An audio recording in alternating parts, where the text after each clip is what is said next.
మాత్రం నేను ఒక్కటి కూడా చెప్పలేదు, నాకు సంబంధం లేని అడిగినరు అని చెప్పింది. రైతులందరూ కూడా ఎంతో బాధగా ఉన్నారు. ఈ కోర్టు జ్యూరిడిక్షన్ 20 రోజులు వికారాబాద్ కోర్టు పెట్టుకొని, జిల్లా కోర్టు పెట్టుకొని వాళ్ళకు బెయిల్ ఇవ్వకుండా మా జ్యూరిడిక్షన్ కాదని హైదరాబాద్కు పంపినారు. హైదరాబాద్ వాళ్ళేమో కోడంగల్కి వెళ్ళి ఫైల్ రావాలంటున్నారు.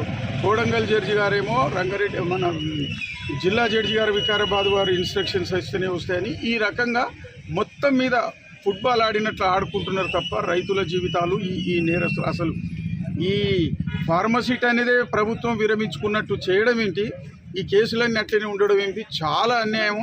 వాళ్ళు ప్రజలందరూ కూడా వాళ్ళ రైతులందరూ కేసులో ఉన్న వాళ్ళందరూ కూడా వాళ్ళ కుటుంబాలన్నీ కూడా మా అడ్వకేట్ల దగ్గరికి మా ఇంటికి రావడం జరుగుతుంది. వాళ్ళ బాధలు చూస్తే చాలా ఘోరంగా ఉన్నాయి. ఇక దయచేసి ఇప్పుడైనా కూడా న్యాయం జరిగేటట్లుగా అందరూ సహకరించాలని. ఇప్పుడు మాత్రం నరేందర్ రెడ్డి గారు నిర్దోషిగా బాగా చెప్తా బయటికి వస్తారు.